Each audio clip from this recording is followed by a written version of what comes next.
aplicadores del derecho y viendo nuestra realidad nacional y del Estado, vemos las grandes consecuencias que se originan, que se propician al no saber justamente aplicar adecuadamente las normas de índole constitucional. Los conflictos sociales, especialmente como lo que vemos día a día en el Congreso, siempre se dan a veces no por situaciones de fondo, sino simplemente por situaciones de forma.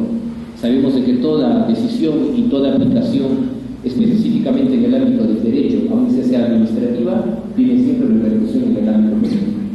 Y lamentablemente cuando nosotros no estamos adecuadamente informados de esa realidad, entonces es que tenemos todo el desorden y el caos que vivimos actualmente en el país. Quiero por eso recibir con un fuerte aplauso y el abrazo correspondiente al doctor, que se va a dirigir a ustedes, ¿no? Y dando pues por iniciado este ciclo a partir del día de hoy del círculo de estudios. Agradecer bastante a la organización y representación del doctor Oscar Natuti Sánchez, ¿no? Y Dios bendiga pues las actividades que tengamos en adelante. Muchísimas gracias.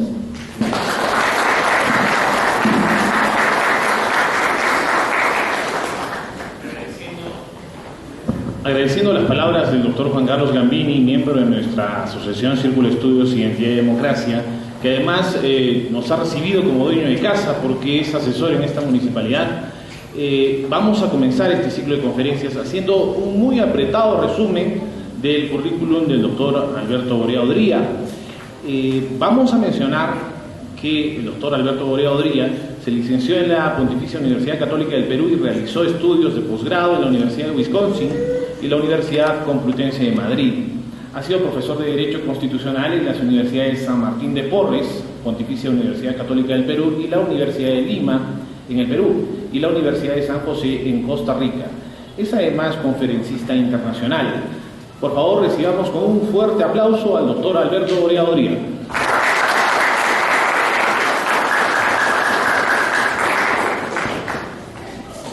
Muchas gracias al Círculo de Estudios de Identidad Democrática, ¿no, verdad? ¿Se llama? Identidad y Democracia. Y antes de comenzar esta conferencia o este conversatorio, quiero pedirles varias cosas, que son las mismas que he hecho yo. En primer lugar, a ustedes verían muy mal que cuando yo estoy hablando con ustedes, ¿no es verdad?, alguien me llame por teléfono, yo le digo un momentito, voy a contestar, me pongo a hablar y después cuelgue, ¿no es verdad? Muy bien, entonces lo que vamos a hacer es todos, o me apagan su teléfono o me lo ponen en vibrador y nadie contesta el teléfono. Si quieren contestar, se paren y se van, pero no me distraen, porque si no, simplemente, como yo he venido de tan lejos, supongo que ustedes tienen interés en escucharme. Si no tienen interés en escucharme, no me molesto, me voy a ir una tarde a ver el fútbol, y habré venido a ver el fútbol y a los programas de televisión y de radio en los que he salido.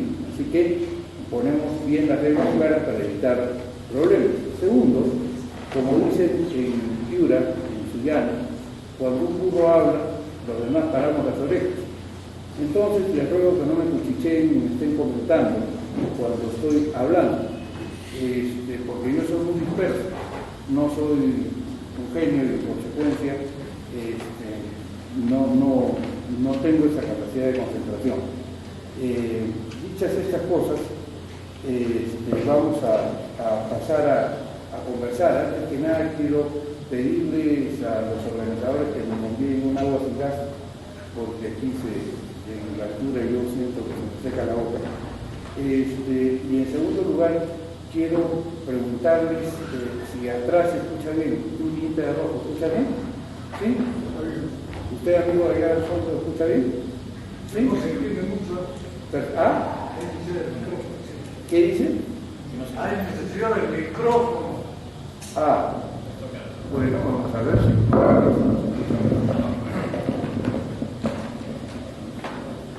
No sé si se debe escuchar mejor, ¿verdad? ¿Se escucha mejor? ¿O no se escucha mejor? No se escucha bien. No se escucha muy bien. Muy bien, claro. A ver.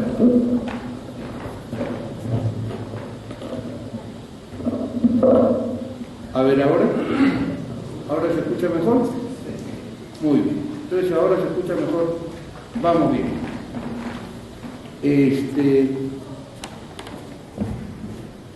Tercera pregunta, ¿ustedes son personas que estudian Derecho o que tienen contacto con el Derecho? ¿Quiénes no tienen contacto con el Derecho? Ya sea que no son estudiantes o que no son abogados. Entonces casi todos tenemos contacto con el Derecho.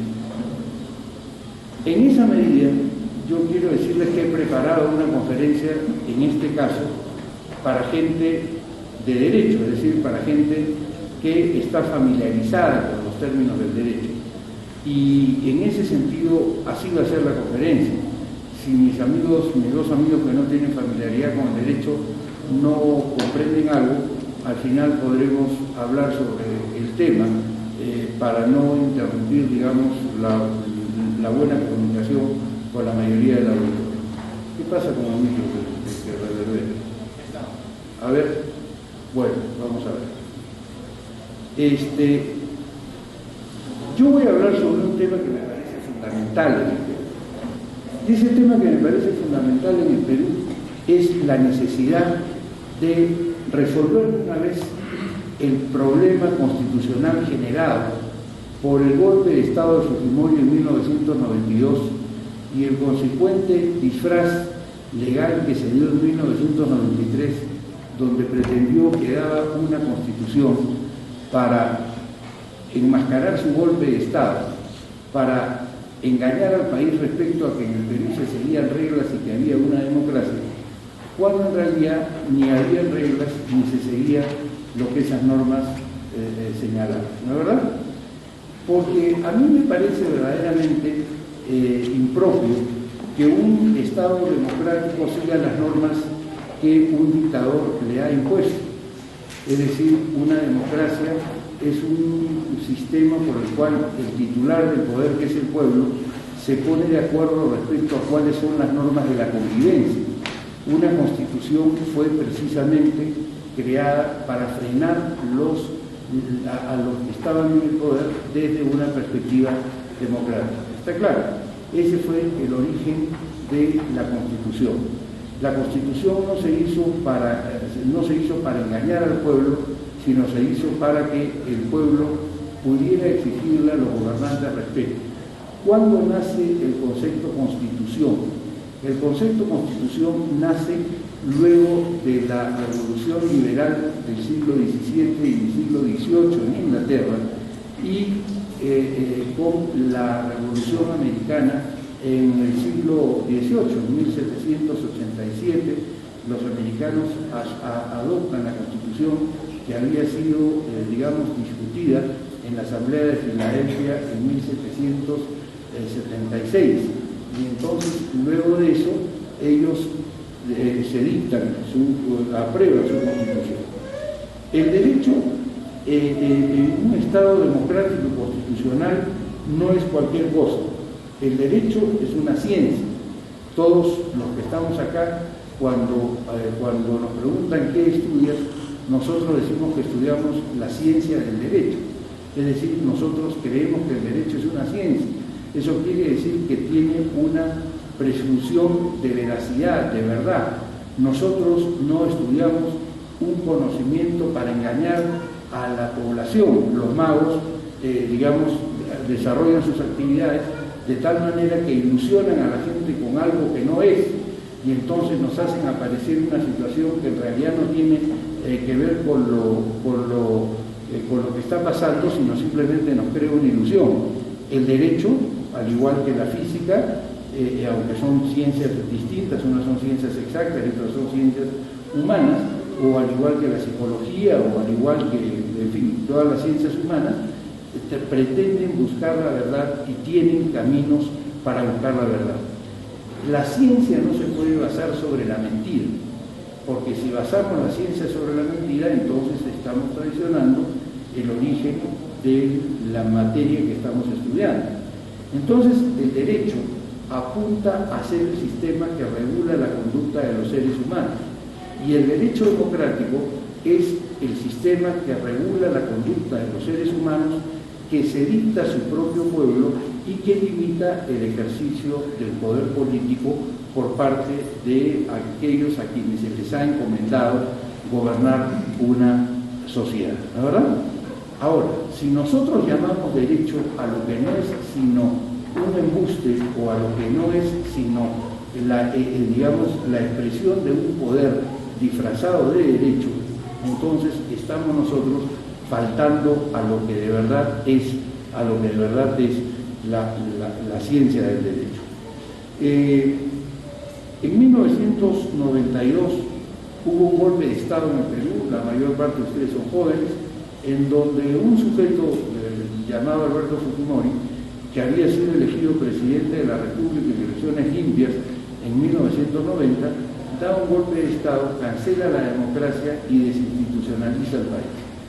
Como recibe de parte de la sociedad internacional un severo llamado de atención, entonces él cree que había que salir del embrollo y había que contentar a la sociedad internacional dictando, entre comillas, una nueva constitución que al final de cuentas tranquilizara la conciencia de nacionales y extranjeros y les dijera a los peruanos que vivíamos en una constitución. Sin embargo, una constitución exige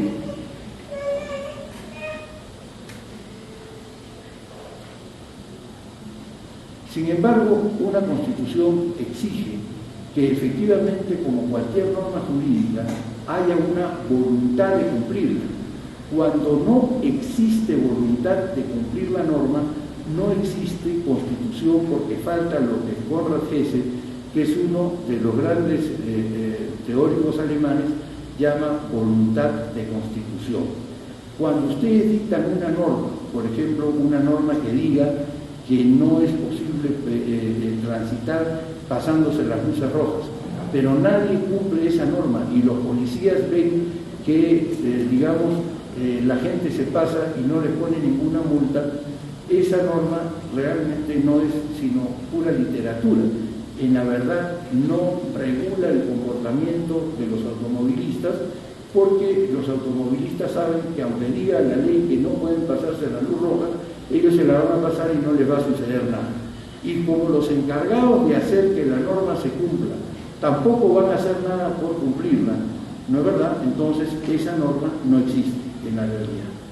Y eso es lo que sucedió en el Perú en 1993. Se dicta un texto que está hecho más con un espíritu cosmético para tratar de satisfacer, como digo, al mundo internacional y de acallar las críticas que vienen desde algún sector en el país, ¿no es verdad? Pero no se piensa, no se entiende que con eso se va a hacer cumplir lo que ahí se dice. El derecho entonces requiere voluntad de derecho y la Constitución voluntad de Constitución. Y esto no fue lo que pasó en 1993. El derecho no es cualquier cosa, sino que un derecho democrático tiene que haber coincidencia entre lo que se dice y los principios y los valores democráticos. ¿Qué cosa es una constitución? Vamos a repasar algunos de los conceptos que algunos de los tratadistas han dado acerca de lo que es una constitución. Hans Kelsen, que como ustedes habrán estudiado en sus cursos de introducción al derecho, es el positivista más importante, dice que la Constitución es la norma hipotética fundamental y que tiene dos acepciones, la sección lógico-jurídica y la sección jurídico-positiva. La norma hipotética fundamental, ¿qué quiere decir? Que la Constitución en realidad es una hipótesis, es una determinación como podría ser cualquiera, pero que en realidad se adopta una determinación. Podría haberse decidido que el Perú fuera un país monárquico, un país con 3 cámaras, un país donde no hubiera poder judicial, sino solo poder administrativo, en fin, podría haberse decidido lo que se decidiera, pero se decidió una cosa. Eso que se decidió, eso que se definió es la norma hipotética fundamental, la hipótesis fundamental sobre la cual se va a desarrollar luego todo el sistema jurídico, todo el sistema de leyes, de decretos supremos, de normas de menor jerarquía. Entonces, lo que tenemos que preguntarnos es, Ese texto de 1993 que se dio Fujimori, efectivamente, fue un texto que estaba destinado a regular su tarea de gobierno, y si nosotros vemos todo lo que pasó entre 1993 y el año 2000, nos damos cuenta que nada de esto que se decía acá sirvió para regular la actividad política del Perú entre 1993 y el año 2000. Aquí se decía, por ejemplo, que los peruanos teníamos libertad de prensa. Sin embargo, cuando aparecía un periodista que contradecía lo que pensaban los militares y Fujimori que estaban en el poder, o le cerraban el programa o hostigaban a los dueños de los canales para que votara ese periodista, como pasó con Hildebrand, o le quitaban la nacionalidad, como nos pasó con Mitchell, o los metían a la cárcel cortarruco, como pasó con varios periodistas de provincias, o sencillamente, como sucedió acá en Puno al costado, le tiraron una bomba al canal que estaba en contra de lo que decía y lo que quería decir el gobierno. En consecuencia, una cosa era lo que decía la, comillas, Constitución, y otra cosa era lo que pasaba en realidad. Se decía aquí, entre otras cosas, por ejemplo, que la paternidad era responsable y que efectivamente las madres tenían el derecho de decidir sobre el destino de sus hijos o de si querían tener hijos.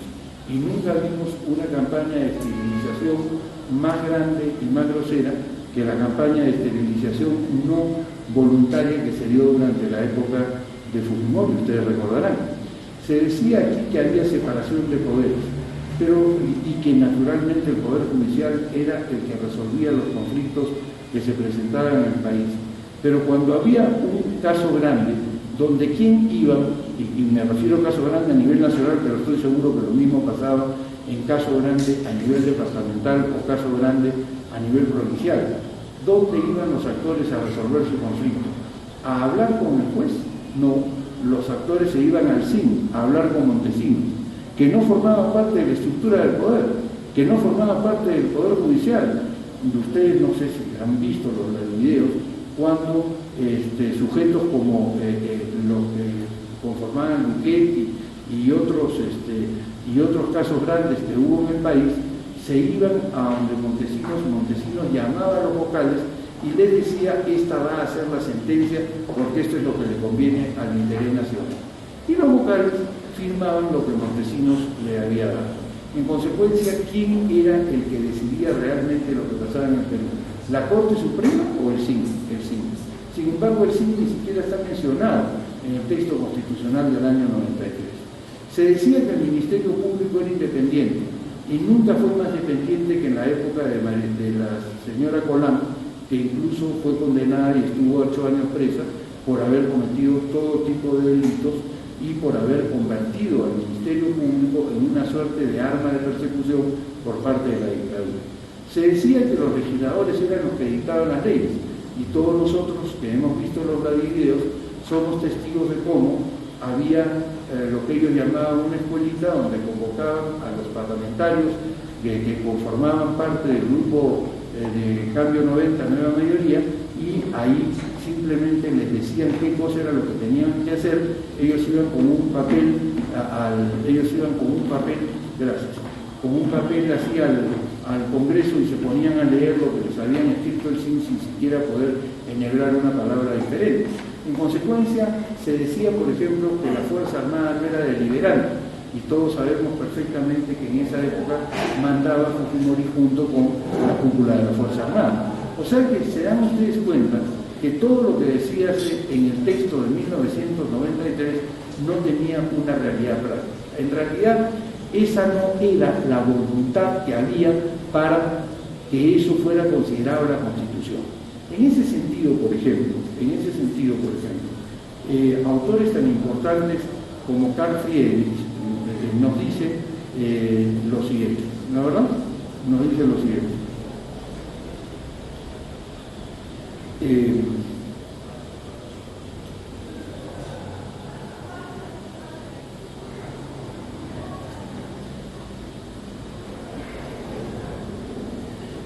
Dice, debemos preguntarnos, esta otra cita que es más a propósito de este tema de lo que es la Constitución. Si preguntamos, dice, ¿Cuál fue la norma básica del sistema legal nazi? La respuesta es que la ley suprema de Alemania fueron las órdenes verbales o escritas de Hitler, expresas o implícitas, y quizá hasta sus deseos no expresados. La norma básica de la Unión Soviética no fueron la Constitución soviética y las normas promulgadas de conformidad con las normas formalmente válidas. Sí era válido lo que Stalin, que no tenía una posición formal en el gobierno durante gran parte de su reinado o después de su muerte, el Politburó, otro órgano partidario no gubernamental, ordenaba. ¿Qué cosa quiere decirnos aquí el autor? El autor lo que nos quiere decir, no es verdad, es que en realidad lo que era la norma básica de Alemania no era lo que decían las leyes de Alemania ni lo que decían las leyes de Rusia, sino la voluntad del tirano, la voluntad del dictador. Eso era lo que pasaba en el Perú. Y por eso es que uno de los grandes personajes que lamentablemente se dio a la tentación de concurrir al CCD decía que en realidad la Constitución de Fujimori solamente debería de tener 2 artículos, que eran los que representaban esta norma hipotética fundamental, esta hipótesis sobre la cual se construía la vida política del país. Y esos 2 artículos eran: artículo primero, en el Perú se hace lo que a Fujimori le da la gana, y artículo segundo, derógase toda norma que se oponga al artículo primero, porque todo lo demás era literatura, porque todo lo demás era por gusto, porque cualquier norma que le estorbaba la dejaba de aplicar, es decir, simplemente decidía que no la aplicaba y luego convocaba a los órganos que él había creado ad hoc con ese propósito y les hacía decir lo que él quería que dijeran. Y como pasó, por ejemplo, con el caso de la reelección, cuando el Tribunal Constitucional, por 4 votos contra 3, decidió que no procedía a la reelección de Fujimori en el año 1900, luego de 1995, entonces, ¿qué cosa hizo Fujimori? Lo votó, se acabó el Tribunal Constitucional. O sea, como ustedes se dan cuenta, la hipótesis fundamental, la asunción sobre la cual va a discurrir la realidad del país, que es lo que norma una constitución, no tenía nada que ver con lo que aquí se decía. Y por eso es que, siguiendo este pensamiento de Friedrich que les acabo de decir, en realidad no podemos aceptar que esta era la norma hipotética fundamental y, en consecuencia, la base sobre la cual Kelsen dice hay que construir todo el sistema jurídico. ¿No es verdad? Porque aquí había una desadecuación entre lo que era de verdad el pensamiento constitucional de Fujimori, que era ese que Moreira decía que aquí se hace lo que a mí me da la gana, y todo este texto que era pura fantasía, que no tenía nada que ver con la hipótesis fundamental. En realidad, la Constitución, en el sentido jurídico positivo, debe de seguir lo que piensa, lo que señala, lo que indica la Constitución en el sentido lógico jurídico, que es el pensamiento, la expresión del pensamiento. No debe haber nunca una constitución, un texto constitucional que no refleje aquello que se quiso en el momento en que se escribió. No se pueden escribir falsedades, eso es lo que quiero decir.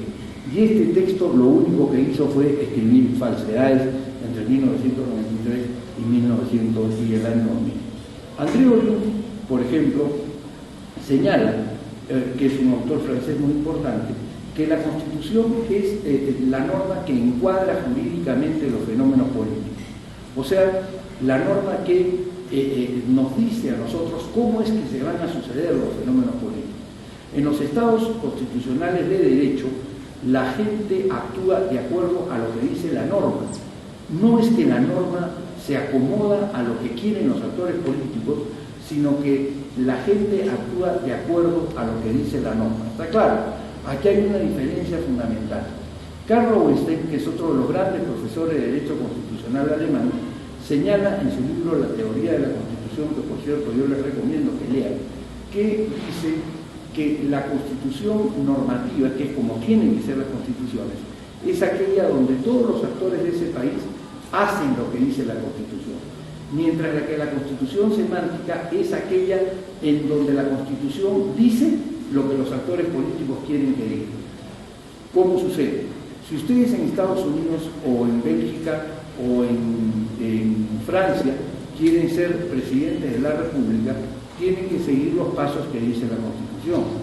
Si a algún tipo en Estados Unidos, algún general, se le ocurre empezar a complotar con otros personajes para dar un golpe de Estado en Estados Unidos, lo que va a suceder es que a ese tipo lo van a llevar al manicomio, porque solo a un loco se le puede ocurrir eso, es decir, no hay sujeto en Estados Unidos que se le ocurra que eso es posible. Si en el Perú empiezan a hablar de un golpe de Estado, tengan la seguridad de que hay 800 que se ponen al lado de él por si acaso salga y entonces estamos en el grupo de poder. ¿Se dan cuenta? Pero en otros países, ¿no?, lo que hace, especialmente en las dictaduras, es que el dictador hace lo que quiere y después convoca a su Congreso y le dice: acomoden lo que yo estoy haciendo, acomoden lo que yo estoy haciendo al texto. Es decir, ¿qué quería Fujimori? Fujimori quería la reelección inmediata. Entonces llamó a su CCD y le dijo: por si acaso, pongan la reelección inmediata. ¿Qué cosa hizo Fujimori? Fujimori quería que no hubiera en el Perú realmente controles políticos de una clase política real, seria, y no lo que hemos visto el espectáculo ayer de este personaje que tiene no sé cuántas neuronas, que se empieza a dar de gritos, insultos con otros ahí en el Congreso, ¿no es verdad? Entonces, ¿qué cosa había que hacer? Cancelar el Senado. ¿Por qué? Porque al Senado iba la clase política de verdad, los pares del presidente de la República. Entonces, ¿qué cosa se cancela en el Senado? ¿Quién me estorba? Me estorba en las regiones, cancelen las regiones. ¿Qué cosas me fastidian? Me fastidia un sistema económico plural porque yo quiero en realidad establecer o introducir un sistema económico neoliberal. Muy bien, cancelen el sistema económico neoliberal. ¿Qué cosa es lo que a mí me parece que impide el desarrollo del país o que impide las inversiones? Los derechos sociales de las personas. Muy bien, entonces recorten los derechos sociales de las personas.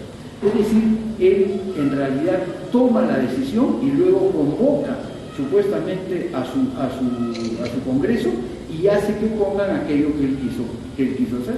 ¿Se dan ustedes cuenta de la diferencia? Entonces, no se puede entender que esta es una constitución democrática cuando tiene este origen y cuando no cumple el factor, la función de encuadrar jurídicamente los fenómenos políticos, sino que al contrario, los fenómenos políticos deciden qué es lo que dice la ley y el derecho. El derecho sigue al fenómeno político y no el fenómeno político sigue a lo que dice la Constitución. ¿Está claro? Entonces, ahí hay un tema que nos lleva a decir desde el punto de vista doctrinario, desde el punto de vista del derecho constitucional más puro, y estoy citando a los mejores autores, ¿no es verdad?, que aquí no existe verdaderamente constitución. Pero Alf Ross, que es otro positivista danés muy importante, que he seguido, porque tiene una corriente en América Latina, por ejemplo, por Jorge Reinaldo Ganosi, dicen que la Constitución es la gran carta de asignación de competencias. ¿Qué cosa quiere decir esto?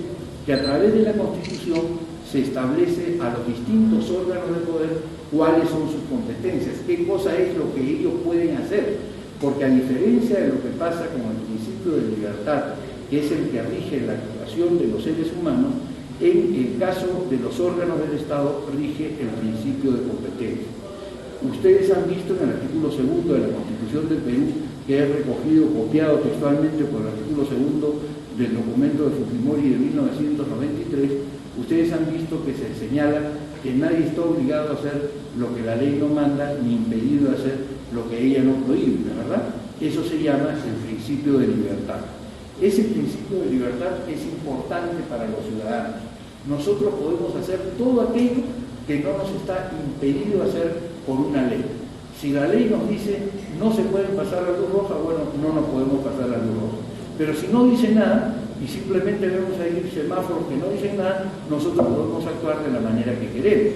Es decir, nadie puede ser condenado por un hecho, nadie puede ser sancionado por un hecho que al momento de cometerse o al momento de llevarse a cabo no esté clara y debidamente tipificado como infracción punible, ¿no es verdad? Ese es el principio de tipicidad, el principio de libertad. Eso corre para los ciudadanos. Pero para los órganos del poder del Estado no corre eso, sino corre el principio de competencia, que quiere decir que el órgano del Estado solo puede hacer aquello que está autorizado a hacer. Es decir, solo puede llevar a cabo aquello que está autorizado a llevar a cabo por la propia Constitución. Constitución, es decir, ¿qué es lo que le hemos diferido? ¿Y esto a qué responde? Responde a la teoría de la derivación del poder por parte del soberano a aquellos que gobiernan. Los que gobiernan, en realidad, lo que son representantes del pueblo que tienen el poder, ¿no es verdad? Entonces nosotros los elegimos para que nos gobiernen, pero no para que nos gobiernen como les da la gana, sino para que nos gobiernen de acuerdo a las normas que nosotros hemos dictado y a los límites que nosotros les hemos puesto para que nos gobiernen. Por ejemplo, un presidente de la República podría decidir que todas las personas que miden más de 1,75 m van a ser fusiladas. No podría, ¿no es verdad? Porque eso no es una capacidad que él tiene. Él no tiene esa capacidad, no le hemos dado la capacidad para decidir sobre la vida y la muerte de las personas.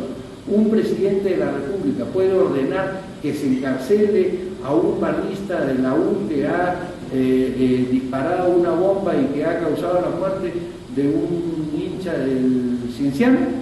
¿Puede o no puede? ¿Puede un presidente de la República hacer eso o no puede? ¿Ah? ¿Por qué no puede? ¿Quién puede? ¿Quién podría ordenar eso? A ver, levante la mano, como ustedes son gente de derecho. ¿Quién puede ordenar eso? A ver, tu niñita, hermano. ¿No sabes? Yo voy a llamar la atención a tu profesor. ¿Ah? ¿Quién puede ordenar eso? El único que puede ordenar la detención de una persona es el juez. Y el juez de primera instancia, ni siquiera un juez de la Corte Suprema. Un magistrado de la Corte Suprema no puede ver que se está cometiendo, digamos, bueno, puede si se está cometiendo en ese momento el delito por aplicación del principio de flagrancia, pero no puede, me dejo entender, si es que han pasado 4 días y dice, como yo considero que el que cometió el delito fue esa señorita que está ahí de pelo largo, de polo blanco, vamos a mandarla a detener. Él no puede. Él no puede por un vocal supremo que sea. ¿Por qué? Porque para eso no tiene competencia. Tampoco la Constitución dice que él no puede hacerlo, pero la Constitución dice qué cosa es lo que él sí puede hacer. Por eso es que, frente al principio de libertad que rige la actividad de los seres humanos, en el caso de las autoridades del Estado rige el principio de competencia. Las autoridades solo pueden hacer aquello que les está señalado que pueden hacer en la Constitución. ¿Está claro? Entonces, ¿a qué llevamos con esto? Que cuando se dice en el texto de 1993 qué es lo que puede hacer el Congreso, qué es lo que no puede hacer el Congreso, se dice, por ejemplo, acá, que las Fuerzas Armadas no son deliberantes. ¿Qué cosa quiere decir que sean deliberantes? Que pueden tomar decisiones o vetar decisiones. No puede la Fuerza Armada tomar decisiones, ni vetar decisiones, ni participar en decisiones de tipo político. Sin embargo, entre 1993 y el año 2000, ¿quiénes tomaban las decisiones políticas del país? El señor Arrabiur, el señor Pichán, no me acuerdo, Ciura, no sé quiénes eran parlamentarios por el gobierno X, Y y Z, ¿no es verdad? O tomaban las decisiones los comandantes en jefe de la Fuerza Armada y Vladimiro Montesinos. ¿Quiénes tomaban las decisiones? Ellos tomaban las decisiones. Y después se la pasaban en un papelito a los del Congreso y los del Congreso hacían lo que ellos les decían. Entonces, la competencia real de dictar las leyes no radicaba en el Congreso, sino radicaba en ese otro organismo que ni siquiera estaba incorporado en el texto, y es más, incluso estaba prohibido en el texto constitucional el deliberar. Entonces, se dan ustedes cuenta cómo también desde esta perspectiva encontramos que no hay correspondencia entre lo que es el concepto Constitución y este texto de 1993 para que nosotros lo llamemos Constitución. Y finalmente, para recurrir a una categoría más bien sociológica, Julio César Gaviria, que fue presidente de Colombia y secretario general de la OEA, cuando promulga la Constitución de Colombia de 1991, las reformas que se hicieron a la Constitución de 1883, Julio César Gaviria dice que la Constitución no es otra cosa que un tratado de paz interna. ¿Qué cosa quiere decir con eso? Con eso quiere decir Gaviria que cuando nosotros asumimos una Constitución, todo el pueblo participa en la toma de decisión. no quiere decir que el pueblo esté de acuerdo con todas y cada una de las partes que están en la Constitución, porque en un proceso democrático, como en cualquier proceso, nosotros podemos estar a favor o en contra de determinadas normas, pero al haber todos participado en el proceso, entonces naturalmente tenemos que obedecerlo si hemos participado libremente. Si nosotros aquí somos una asamblea y vamos a decidir si este círculo de estudios va a cambiar de nombre y en vez de llamarse Identidad y Democracia se va a llamar Viva la Dictadura, y entonces tomamos esa decisión, bueno, la mayoría la tomó, pues entonces se llamará Viva la Dictadura. Los que no están de acuerdo seguirán, ¿no es verdad? Pero el resto seguirá llamándose Viva la Dictadura. Entonces, lo que quiero decir con esto es que cuando hacemos una constitución, lo primero que tenemos que hacer en democracia es ver que todos los actores del sistema democrático participen democráticamente. Esto quiere decir en igualdad de condiciones, esto quiere decir sin favorecimientos a un sector, esto quiere decir con la posibilidad de libre expresión de todos los sectores que hay en el país. Y fíjense ustedes lo que dijo el Tribunal Constitucional respecto a este texto de 1993 que hoy día se quiere hacer pasar como si fuera una constitución. Dice, en efecto, cuando se produjo la elección del Congreso Constituyente Democrático luego del golpe de Estado de 1992, se encontraban inscritos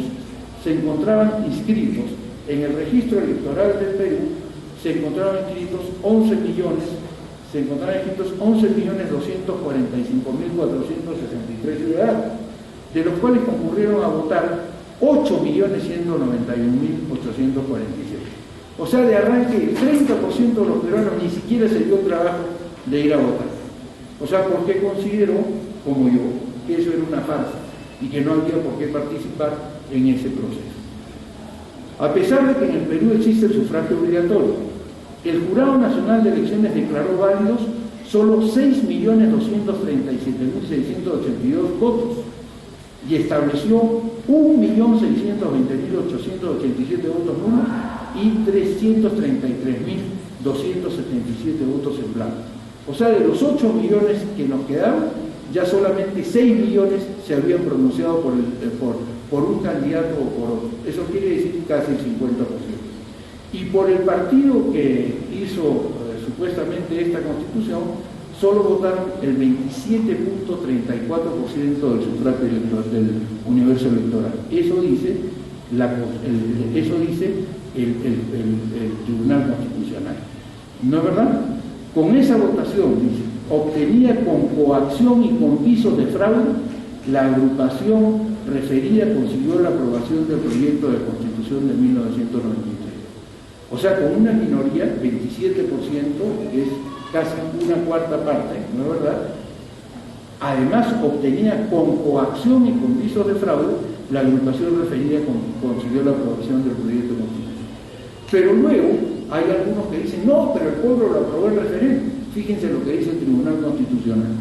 Sometida a referéndum el 31 de octubre del 93, los ciudadanos inscritos en el registro electoral del Perú alcanzaron 11.518.000 y el número de votantes fue de 8.178.742, otra vez 30 y tantos % de abstención. Los ciudadanos que supuestamente votaron por el sí fueron 3.895.000, igual, 25-27%. Y los que votaron por el no, 3.548.000. O sea, solo 200.000 votos más por el sí que por el no. Con el agravante que los votos nulos llegaron a 518.000 y los blancos a 216.000. O sea, 700.000 votos más que no se pronunciaron a favor de esa Constitución. Lo que quiere decir que por la Constitución, entre comillas, se pronunciaron 3.895.000 y en contra o rechazando o ignorando esa Constitución se pronunciaron 4.300.000 votos. Entonces más votos hubo en contra, más votos hubo porque esa Constitución no rigiera que porque rigiera. Pero eso no solamente es, sigue diciendo el Tribunal Constitucional, en ese contexto, si se considera la intervención coercitiva de la cúpula militar como gobernante la falta de personeros en la mesa de votación, la adulteración de las actas electorales y la manipulación del sistema informático, resulta bastante dudoso el resultado del referéndum del 31 de octubre del 93 y por lo tanto cuestionable el origen de la Constitución de 1993. ¿Qué es lo que nos está diciendo el Tribunal Constitucional? Que esta que nosotros llamamos Constitución es producto de la fuerza, es producto del fraude, es producto del embuste, es producto del deseo de perpetuarse en el poder. Y sin embargo nosotros, una vez que este grupo de gente que ha cometido todo tipo de delitos, que van desde interceptación telefónica hasta asesinato y delitos de lesa humanidad, que fueron los que dieron esta Constitución de 1993, una vez que están encarcelados, sometidos a pena, nosotros seguimos obedeciendo lo que ellos dijeron. ¿Qué nos pasa a los peruanos? Estamos locos. ¿Qué nos pasa? No tenemos coraje para plantarnos, especialmente los jóvenes, y decir en qué estamos. Muy bien, teníamos que revisar el tema de los derechos laborales de la Constitución del 79, porque eventualmente con el progreso del tiempo había quedado, o había que entenderse que había que hacer una flexibilización. ¿Y por qué no lo modificamos vía una reforma y no como ellos lo hicieron cancelando la Constitución? Ellos sí pueden cancelar la Constitución y nosotros no podemos reformar totalmente la Constitución. ¿Vamos a aceptar ese argumento? ¿Qué pasa con los jóvenes del Perú? En nuestra época, cuando eso se produjo, cuando el golpe se produjo, primero en 1968, cuando se produjo el golpe de Velasco, y toda mi generación a los 17 años, o por lo menos muchos de mi generación, a los 16 años que yo tenía en ese entonces, salimos a luchar contra ese golpe de Estado y luchamos durante los 12 años que duró el gobierno militar. Pero luego, cuando se produjo el golpe de Fujimori, también salimos a luchar contra él y fundamos el Foro Democrático. E hicimos, ustedes recuerdan, los mayores especialmente, la campaña por el referéndum, para evitar que Fujimori pudiera válidamente pensar que podía ir a una reelección. Y conseguimos 2 millones de firmas de los peruanos. Imagínense ustedes el inmenso esfuerzo que hicimos. Entonces, ¿qué nos pasa ahora?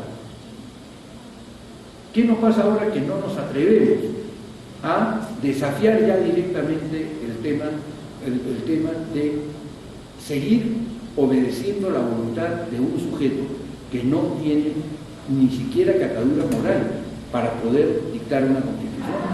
Es decir, un tipo que ha cometido todos esos delitos puede, y cuando yo les digo eso, no estoy diciendo un sentir personal.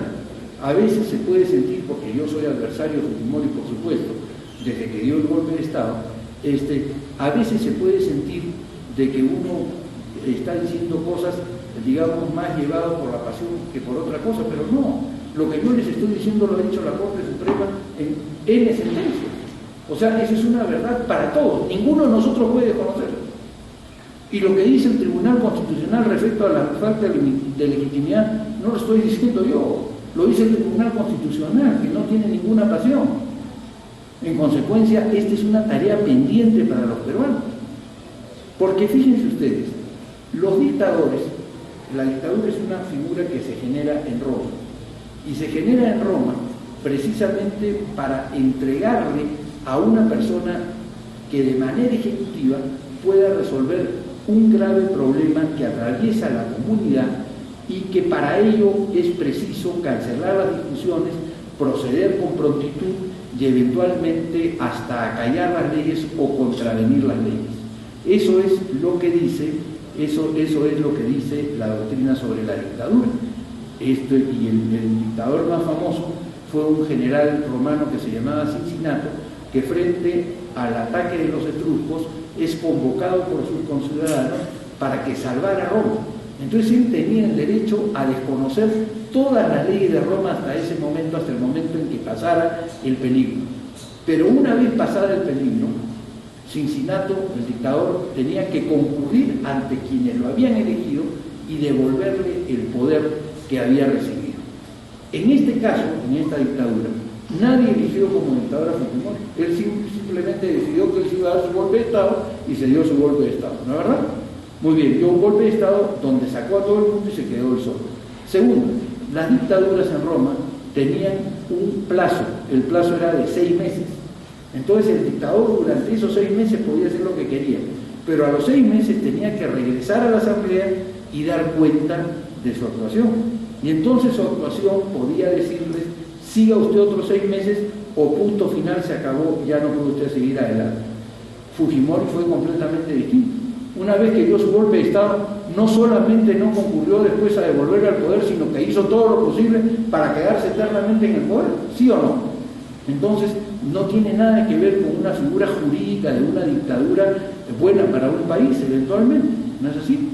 Y en tercer lugar, que es lo más importante, el dictador era una persona, era una figura que no podía dictar leyes, que no podía dictar normas, porque cuando uno dicta normas, lo que está haciendo es pensando a su país hacia el futuro. Cuando uno dicta normas, lo que hace es planificando el destino de esa nación. ¿Qué cosa hago yo cuando dicto una norma, por ejemplo, del servicio de agua? Estoy diciendo que el agua será recolectada de tal manera, que se distribuirá de tal forma por empresas privadas, por empresas públicas, que el Estado participará de tal manera. Es decir, estoy planificando todo el futuro. El dictador no puede planificar el futuro. El único que puede planificar el futuro en una democracia es el pueblo. En consecuencia, no puede un dictador dictar leyes, menos puede dictar una constitución. ¿Y qué cosa es el texto del 93?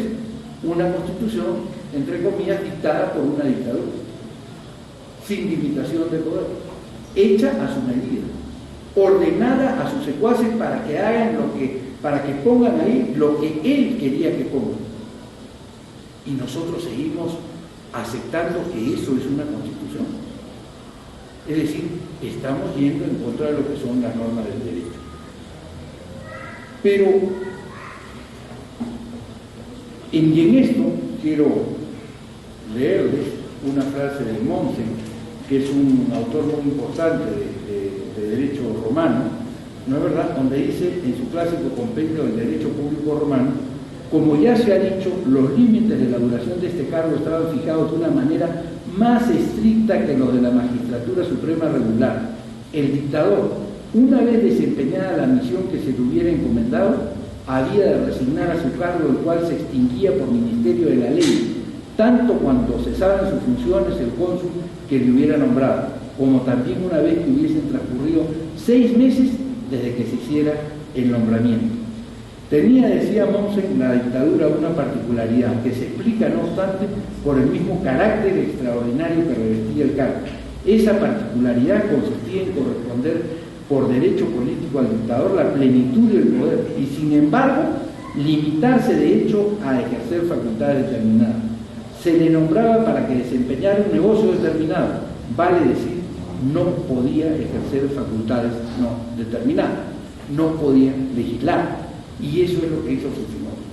Pero este texto de 1993, que toca 2 temas que son sensibles para el país: el tema de los derechos sociales, que fue el resultado de un avance que comienza con la Constitución de Querétaro de 1917 en México y que continúa con una serie de constituciones a nivel mundial, ¿no es verdad? Él simplemente decide reescribirla como le dio la gana y recorta los derechos laborales sin un debate propio, digamos, auténtico, en el que participara, como hemos visto, libremente la ciudadanía. Ya lo ha dicho el Tribunal Constitucional. Y como dice bien nuestro amigo Carlos Blancas, que veía cuando llegué, que estaba aquí, seguramente estarían escuchando una conferencia de Carlos Blancas hecha desde la Casa de la Constitución, ¿no es verdad? Carlos Blancas dice que esa Constitución no se escribió con lapicero, sino se hizo con tijera. Se le recortaron los derechos laborales a las personas. Muy bien, supongamos que era necesario recortar los derechos laborales. No era preciso que hubiera un debate democrático para ver cuáles se recortaban y cuáles no. O nosotros tenemos que aceptar lo que a alguien le parece bien simplemente porque a él le parece bien. ¿No tiene que discutirse ese tema también? ¿No tiene que discutirse el tema del cual es el nivel de participación que tiene que tener el Estado en la economía? Yo quiero decirles una cosa: yo no soy comunista, no soy ni siquiera socialista, Yo soy una mezcla entre discípulo de Aya de la Torre y social cristiano. Así me formé políticamente y en consecuencia estoy muy lejos de todo totalitarismo. Pero sin embargo yo sí creo que es necesario revisar el sistema de participación económica del Estado en el proceso económico del Perú.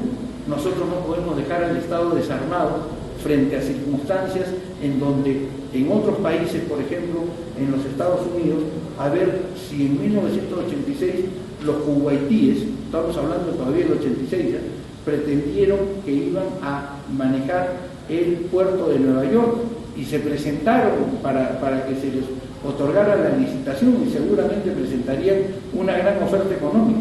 Por supuesto los gringos, aunque la oferta económica hubiera sido la mejor del mundo, les dijeron que no.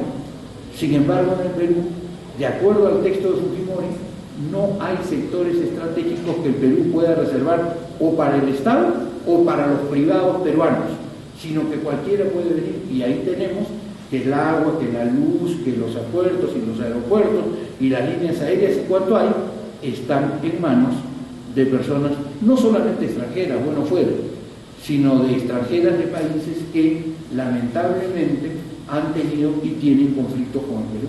Y que poco a poco iremos construyendo nuestro futuro juntos y hermanados, pero permítansenos como país ir de todas maneras hasta que esa confianza se construya bien, tomando las previsiones necesarias, ¿no es verdad? Es lo menos que podemos hacer. Eso no se puede según la Constitución de Fujimori. En consecuencia, este texto fue simplemente un texto hecho para engañar. Y lo que sucede es que nosotros tenemos que ser muy claros al utilizar los términos. Y por eso es que yo critico mucho a mis colegas constitucionalistas, porque al toque se vinieron a hablar de Constitución. Yo hoy día mismo, hoy en la mañana antes de venir, estaba escribiendo un ensayo para la Universidad Ricardo Palma, que se me ha ocurrido hacer un libro a los 20 años de la denominada Constitución del 93 con el título de Luces, Sombras y Proyecto de Reforma de la Constitución del 93, como si se le pudiera llamar Constitución a ese hecho, como si pudieran surgir luces de un texto que fue hecho para cancelar la democracia. Es decir, a mí realmente me da pena que a nivel académico estemos en eso. Porque como dice Ángel Rivero y el propio Huntington, digamos, respecto a los términos, ¿no es verdad? Rivero dice, política y lenguaje están en profunda relación. De hecho, la congruencia de nuestro vocabulario político con la descripción de nuestras instituciones proporciona legitimidad, el combustible necesario para el funcionamiento del sistema político. ¿Qué quiere decir?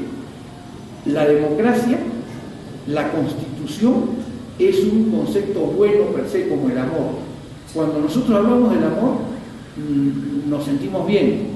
O sea, qué bien. Cuando hablamos del odio, nos sentimos mal, ¿no es verdad? Cuando hablamos de la caridad, nos sentimos bien. Cuando hablamos del desprecio, nos sentimos mal, ¿sí o no? De la misma manera en política, cuando hablamos de la Constitución, cuando hablamos de la democracia, nos sentimos bien. Cuando hablamos de la tiranía, cuando hablamos de la imposición política de un dictador, nos sentimos mal.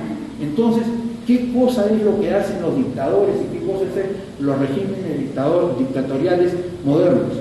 Pretenden apropiarse de los conceptos que tienen naturaleza y contenido positivo y pretenden bautizar a sus regímenes como si fueran democráticos. Si nosotros revisamos el Perú, Velasco, por ejemplo, hablaba de la democracia social de participación plena, ¿no es verdad? Y hoy día quieren hablar, Fujimori quiso hablar de la democracia total. O sea, todos son democráticos, no hay dictadores que no sean democráticos el día de hoy, todos son mejores que la democracia y se captan el término democrático. Entonces, el problema está cuando nosotros nos avenimos a eso, y por eso Giovanni Sartori, en su libro de la teoría de la democracia, dice lo siguiente: aunque la discusión no verse sobre las palabras, se desarrolla por medio de palabras. Las palabras son inseparables de lo que se discute. Si las ideas tienen consecuencias, también deben de tenerlas las palabras, pues la idea es la mano cuyo guante es la palabra. Una idea determinada se transmite a través de una palabra determinada, y el denominar a una cosa de cierto modo es lo mismo que sugerir cómo interpretar esa cosa. Si nosotros llamamos a este texto Constitución, estamos sugiriéndole al resto del país que este texto es Constitución y que debemos obedecer la voluntad del dictador preso, condenado y todo lo demás.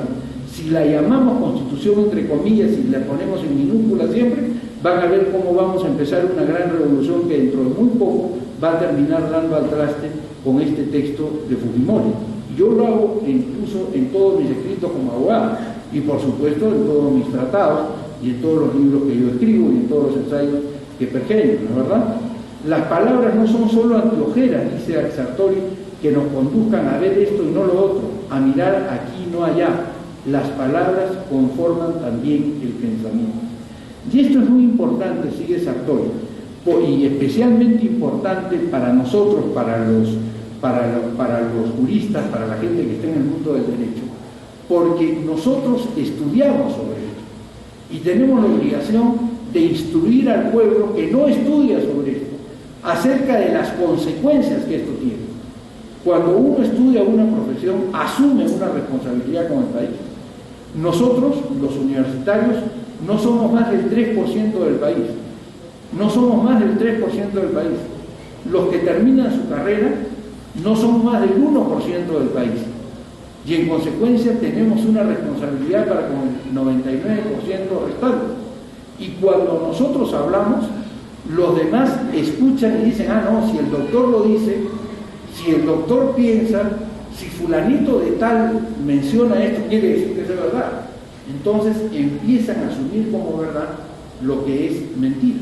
Y por eso es que tenemos que entender que nuestras democracias no son sofocracias, no son gobiernos de los sabios, sino son gobiernos del pueblo.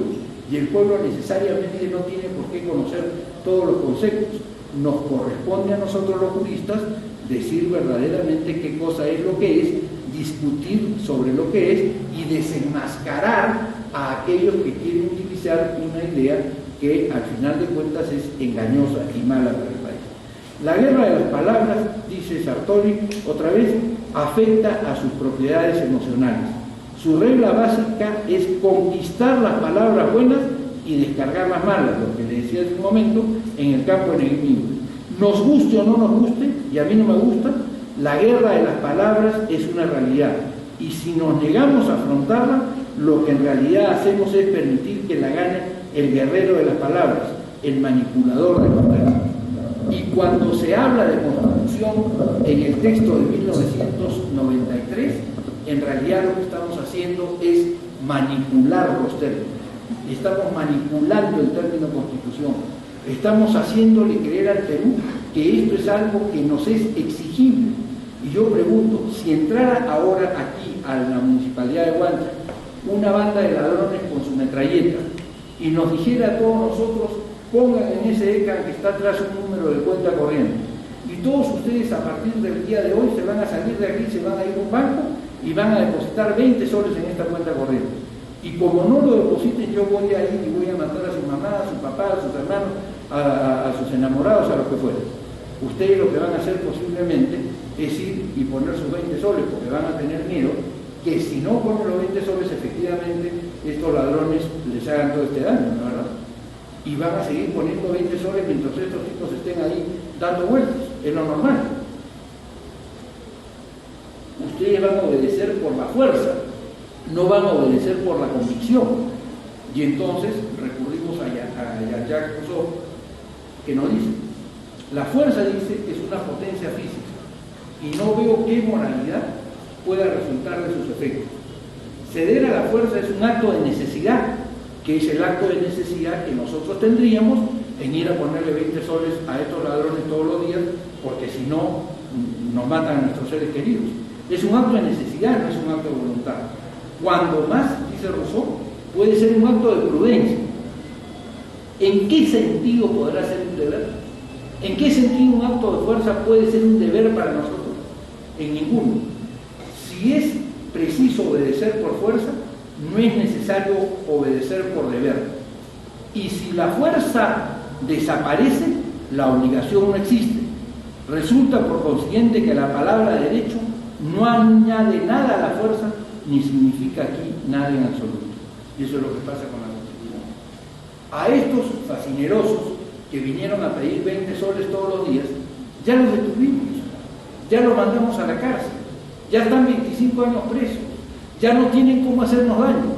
Y sin embargo, nosotros seguimos poniendo 20 soles de credibilidad política todos los días en su alcancía, porque seguimos cumpliendo, entre comillas, la Constitución de Fujimori. ¿Se dan ustedes cuenta de lo absurdo? Y eso no existe ninguna obligación. Pero más aún todavía, más grave que todo eso que les estoy diciendo, y por eso es necesario que ya se haga. Todas las constituciones del Perú, todas, absolutamente todas, fueron aprobadas por la mitad más uno del número legal de la Asamblea que las aprobaba.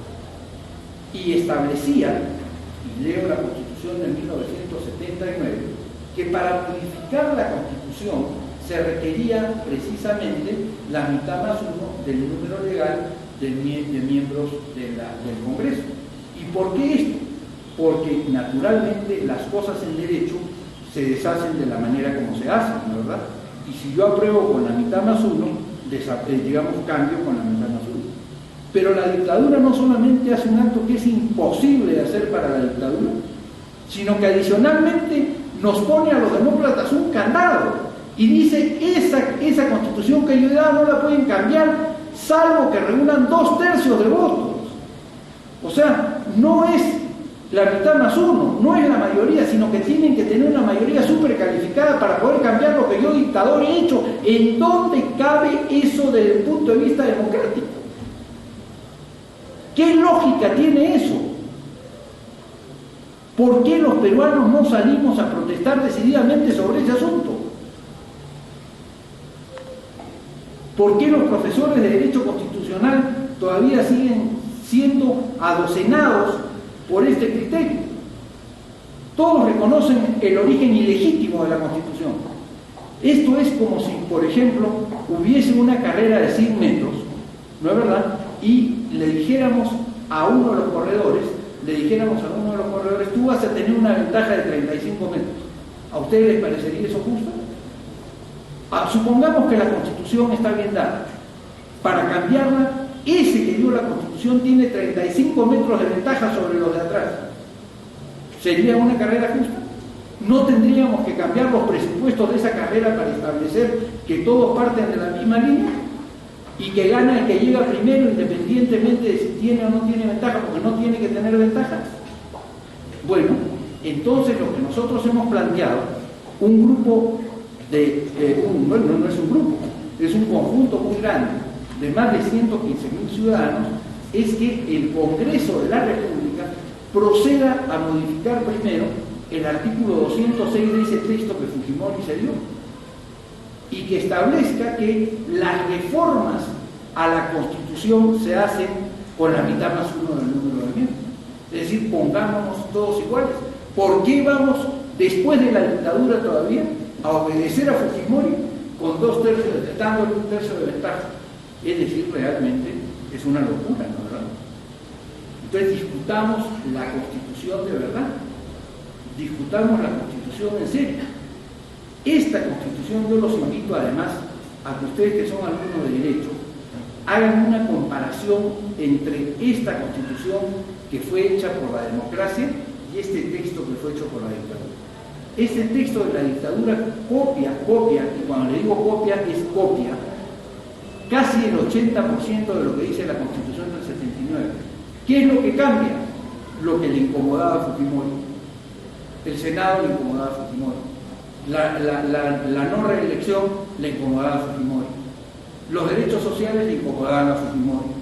Un sistema económico pluralista le incomodaba a Fujimori. Entonces todo eso lo cambió. Pero el resto es igual. Entonces cuando hablamos de la reforma del sistema constitucional, no estamos hablando de la reforma del 100%, ni siquiera de este texto. Estamos hablando de la reforma del 20%, de aquel que no modificó el propio texto de 1993. Pero los sectores más conservadores del Perú, que quieren discutir si hay Senado o no hay Senado, si hay voto presidencial o no hay voto presidencial, presidencial, si la señora Nadine puede ser reelecta o no puede ser reelecta, esos no quieren tocar el otro tema. ¿Y por qué solamente vamos a tocar el tema que le interesa a un sector y no el tema que le interesa a los trabajadores, y no el tema que le interesa a los campesinos, y no el tema que le interesa a los demás peruanos? ¿Por qué? Vamos a tocar todo y vamos a llegar a un acuerdo que va a ser racional.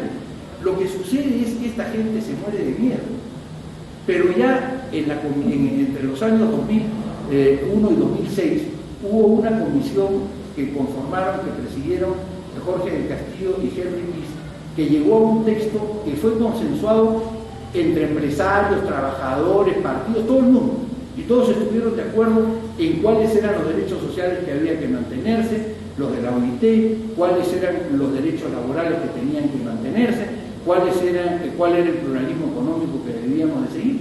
O sea que no es latín ponernos de acuerdo, pero lamentablemente no quieren que se toque el tema ni con el pétalo de una rosa. Pero yo estoy convencido que esta es una batalla que vamos a ganar en el Perú, y que es una batalla, como les acabo de relatar, anclada directamente en el derecho. Por eso, a diferencia de lo que ayer hemos hablado en la radio y en la televisión, hoy le dije a Óscar y a los organizadores de este certamen, voy a hablar en términos jurídico-políticos, porque la Constitución se llama Constitución Política del Perú. Es una decisión política que se juridiza. Nunca se olviden de eso. Eso es la Constitución. Una decisión política, la norma hipotética fundamental que se juridiza y que se hace obligatoria para todos. ¿No es verdad? Ya. Finalmente, sobre este tema, hay un argumento que dicen, no, pero si ya muy bien, pues estuvo mal hecha, pero ya convalidemos. En primer lugar, ¿quiénes son ellos o quiénes somos nosotros, por último, para convalidar lo que el pueblo no ha hecho y elevarlo al grado de Constitución? ¿Quiénes somos? ¿De quién hemos recibido ese poder? ¿Quién nos ha convertido en tutores del resto de la sociedad? ¿Por qué en una democracia tenemos que aceptar que quienes tienen los medios de comunicación o quienes tienen las posibilidades de influir más sobre la opinión pública a través de la repetición constante de sus conceptos, puedan decidir qué cosa es lo que va dentro del pacto convencional fundamental? ¿Por qué? ¿Quién les dio categoría superior al resto de los peruanos? Entonces, no hay ninguna razón para que, si se acepta que el texto constitucional es un texto constitucional con déficit de legitimidad inicial, nosotros tengamos que aceptar, ya bueno, como ya se hizo, bueno, adelante con los faroles, ¿no es verdad? Eso no es así. Y finalmente, el Tribunal Constitucional le señaló con nitidez al Congreso que tenía la obligación de resolver este tema. Otro grupo de ciudadanos, que reunimos en ese momento una cantidad similar de firmas, presentamos ante el Congreso de la República un proyecto de ley parecido al que hemos presentado ahora y que está en la Comisión de Constitución. Y en esa oportunidad, el Tribunal Constitucional me pidió, y me lo pidió su presidente Álvaro Gambini, no puedes conseguir 5.000 firmas que nosotros, y trae esto como demanda, que nosotros creo que podemos declarar la nulidad de esa Constitución. Nosotros dejamos el camino parlamentario y nos fuimos por el camino del tribunal. Y el tribunal hizo una sentencia que, si ustedes la leen desde el primer considerando hasta el último considerando, ustedes dirían, van a declarar la nulidad de la Constitución. Pero no declararon la nulidad de la Constitución. Dijeron, eso le corresponde al Congreso. Eso le corresponde hacer al Congreso. Y entonces dicen, este tribunal considera que al Congreso de la República, cuya autoridad ha sido delegada por el pueblo como fuente originaria del poder, le corresponde ineludiblemente, o sea, sin poder zafar el cuerpo, y en el plazo más breve,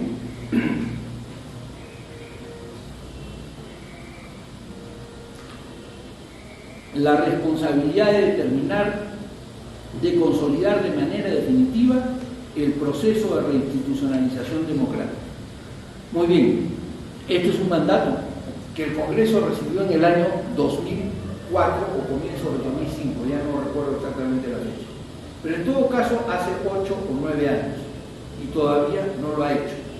Lo que nosotros estamos haciendo es consiguiendo, logrando, pidiendo que el Congreso se aboque a esta obligación que tiene. ¿Está claro?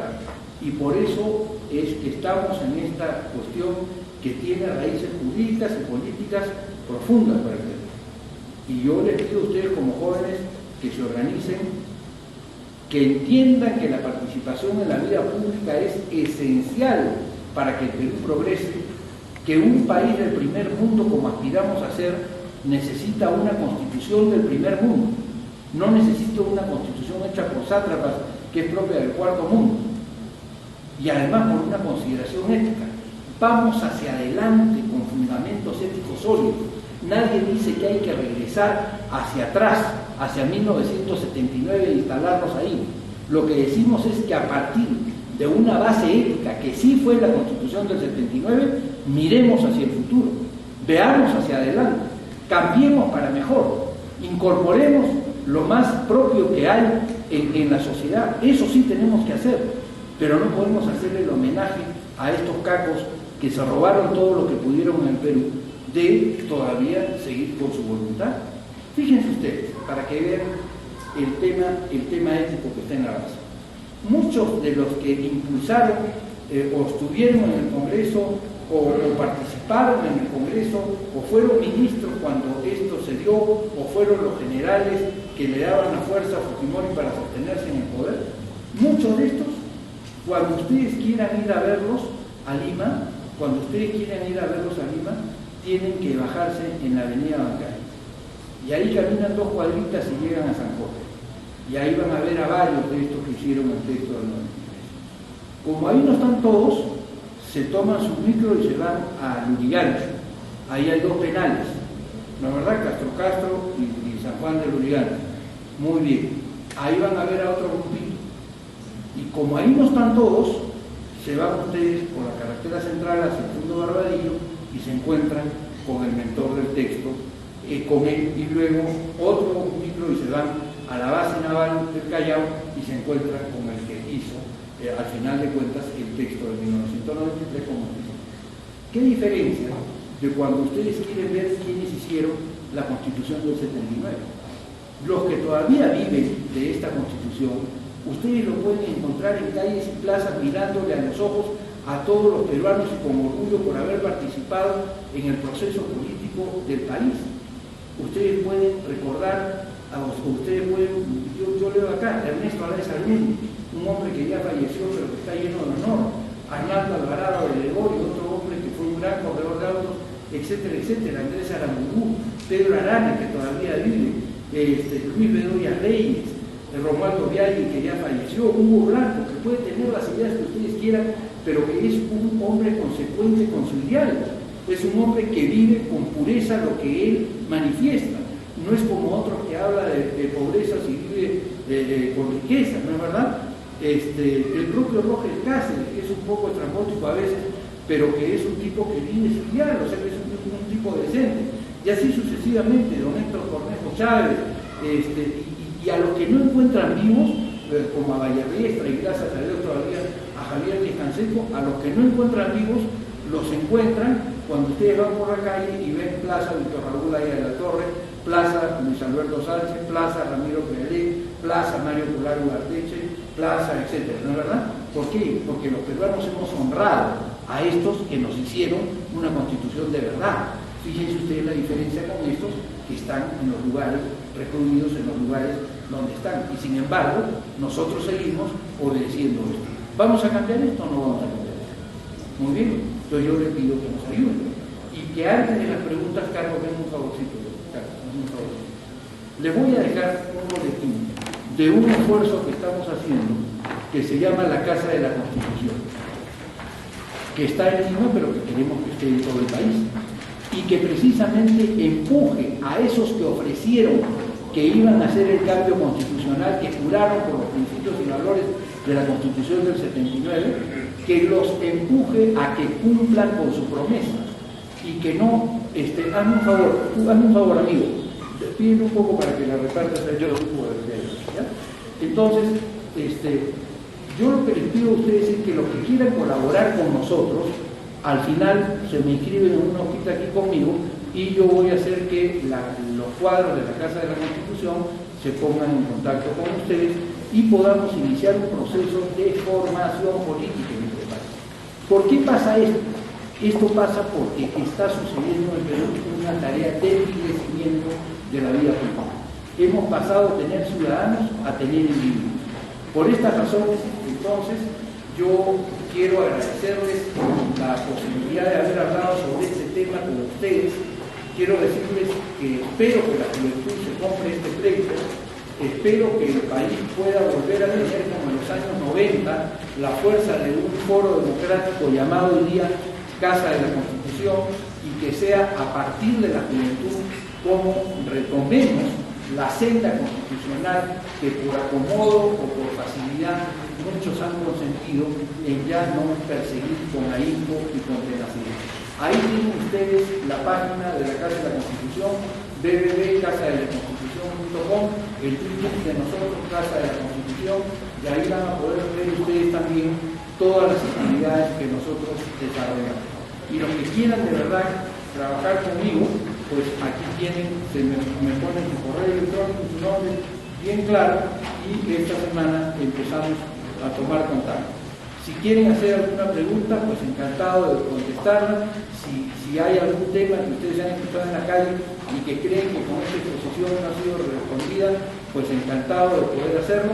Muchas gracias por venir, muchas gracias por la invitación, Oscar, muchas gracias al Centro de Estudios y bueno, hasta cualquier momento, ¿no?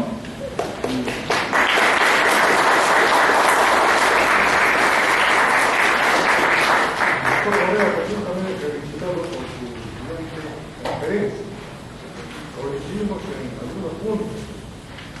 Es bueno porque la ciudadanía pensante, las nuevas generaciones, comprendan que ya es hora de que este país haga respetar sus derechos fundamentales.